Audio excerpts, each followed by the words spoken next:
Hi, everyone. Hi.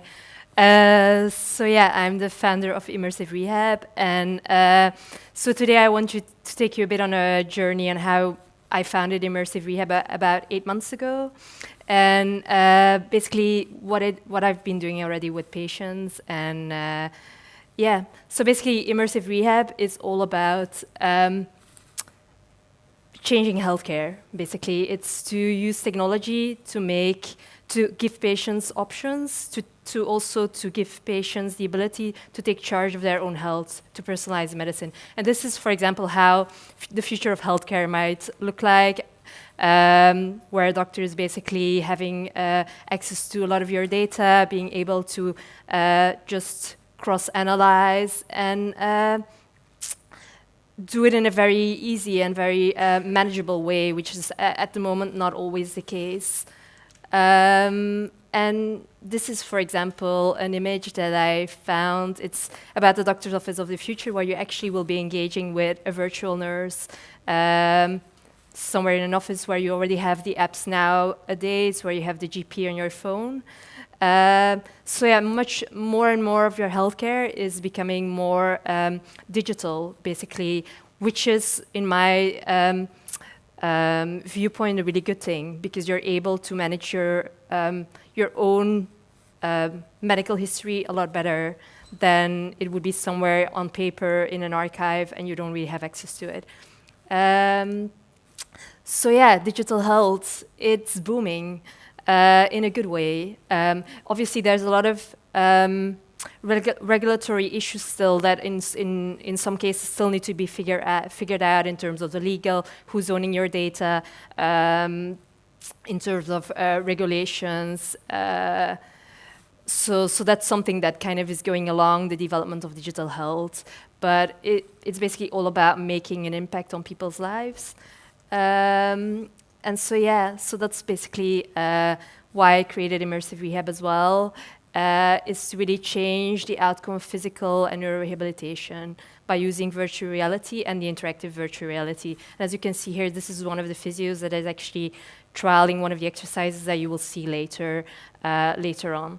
So the vision is really to engage patients a lot more. I don't know if you've ever been through rehab, but it's very boring in most cases. Either you get a paper as well. Most people that I've interviewed don't do their exercises at home. They would do it with a physio, but at home they would never do it.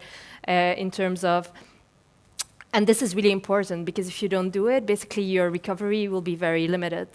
Also, you don't do the amount of repetitions that you should be doing to actually gain your mobility back. Also, so this is related to better compliance to the exercises. Also, the access to rehabilitation can, so I was talking to a doctor in the Royal London Hospital, so in London, and basically some patients, so on average, the waiting time between transfers between the acute ward and the rehab facility is about 3 months. And it can go up to 9 months for certain conditions. So this is really long, it's way too long. So they really struggle because they don't have anything really to offer to patients in the acute ward to really help them recover in a quicker way. And so patients in the beginning, when they have the condition, they're very motivated because they want to get better. But suddenly there's nothing that actually is offered to them. So they become very demotivated. And then it's very hard to reverse that process when they actually then move into the rehab facility. Let me maybe take you a bit on a journey in how Immersive Rehab came about. So this is me in March 2010, hiking in the hills of Ireland, enjoying life, and this is me 6 months later. So I had a severe work accident that basically left me immobile for a very long time. I didn't have any balance for about 2 years, and so I went through a really long rehab period to get back to the place where I am today. And so when going through that rehab, I often was really frustrated and demotivated by the way rehab was being done, also the access. And so I wanted to change that for people in the future that are in a similar situation. And so when doing the research, so I'm a biomedical engineer myself, I was kind of approaching it from the fun and engaging part and the compliance part. But actually, when I did my research, I came across stroke and spinal cord injury patients. And the issue that they have today is that on average, they gain back about 15% of their mobility only with the current physiotherapy. So that is very limited. When they leave the hospital, that 15% will go down because there's no post-rehab in most cases offered. The mobility that they've gained is so limited. So yeah, and that's actually where I need your help a bit as well, to kind of let you realize maybe a bit on how it is for those patients. So can I ask you to hold up your thumb? Thanks. Thanks. So you can see, I mean, you can do it without a problem. You can move your thumb. You can do it with your eyes closed. It's a natural thing. So most of those patients, stroke patients, spinal cord, they cannot do it in most cases because basically for a stroke patient, for example, part of your brain, their brains has been damaged. And basically the connection between their brain and what they want to do with their arm is broken. So basically, you can compare it with a Wi-Fi connection between your brain and your arm that is not there anymore. And so basically, that is where VR then comes in. And there is a concept that is called neuroplasticity. So everybody has that. So your brain is very plastic. So basically, the concept neuroplasticity means that you can change and adapt your brain by means of interactions with the environment. So basically, this damaged part of your brain, you can actually have another part of your brain take over. So you can rewire your brain so that a part of your brain that is not damaged takes over that damaged part. And you have to do that. And so basically that undamaged part can take over when you do enough repetitions. And that's where VR comes in. So this is basically our platform. So it's a tower building exercise where you basically do rotational movements, reaching and grabbing. So it's based on the grasp methods for patients. And the patient here is Mia. She's a stroke patient in a clinic in London. And so you can see her affected side here. And she has really difficulties with her balance as well. But so what she's doing is actually she's doing the block movement. And so this is basically the immersion. Because of the high level of immersion, your brain is being tricked that you're actually moving the objects around. And so we're using that to actually help them restore that connection between their brain and their arm, so that it would be a normal thing again to when they pick an object to link that to the motion. Oh, yeah, so this video, it should work. Okay, too bad. We tested it, but so basically this was a piano exercise that we have as well. So it's a Simon Says exercise. You would see a piano in front of you, and it's with the leap motion, so you would see your hands. And that is, aside from being a moving exercise, it's a cognitive exercise as well. So at the moment, there's quite a lot of interest from hospitals, and also I'm working with Imperial College, Charing Cross Hospital, to start a clinical investigation with 30 patients. So that should start in the second half of this year somewhere, to really assess the platform on a quantitative level. So the engagement level has been really great. People going from 1 minute engagement, suddenly they're in it for 10 minutes. But then also in terms of how much can we reduce, for example, that waiting time, how much can we increase their mobility over time. So these are some testimonials from patients and occupational therapists and doctors, so that they were really very enthusiastic about it. And for kids as well, so that's kind of another group of patients that I want to work with, to see how kids really respond within the virtual environment, because their brains are a lot more easily to change than an adult still. So that would be really interesting to see as well. This is one of the advocates. So this is David Smith. He's a Paralympic athlete. He was a gold medalist in 2012 for rowing, but he's also a spinal cord injury patient. So he has a spinal tumor in his neck. And so he was paralyzed, basically. He was paralyzed from the waist down, and upper limb, you can see that his left arm is affected still. similar to a stroke. And so he's been using visual stimulation since he basically was paralyzed. So he's imagining him moving his leg, moving his arm on a constant basis. So that's a really good. Also, the feedback that I got from him in terms of his injury is really very valuable. So this is just the details of our clinical assessment study that we will start the second half of this year. It's another. So I think they took the wrong. This is basically the business model at the moment. It's based on a B2B model at the moment. Why? Because the higher price range of the VR headset still, so it's still not a consumer product, and we use the HTC Vive system. So, but really the aim is to get it into everyone's homes so that they can do rehab in between their sessions and wherever they are in the world when it becomes much more widespread. So basically I founded the company about 8 months ago now. So we have 2 prototypes ready that are being tested in the hospital, and there will be a clinical validation study. And then the next step really is to incorporate physiotherapy, so assessment tools, as Wendy was mentioning as well. Data collection is really key to feedback to the patient and the physio how well they did.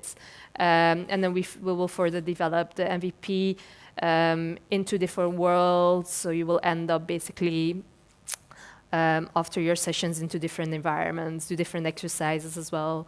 This is basically our future vision. We also want to incorporate machine learning into the system so that basically the system becomes very personalized. So let's say that 2 patients start the program with a similar condition, similar age, but one patient would advance quicker than the other. So then the system would learn from that patient so that they will actually, after a month or 2, they would actually have their personalized exercise regime already in place.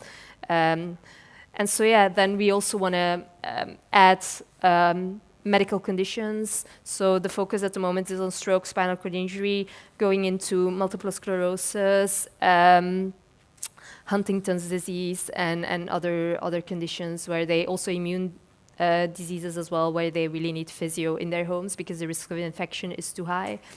So I was contacted by a woman in Canada actually that she has an immune disease and her son has also an immune disease, and they're very prone to infection.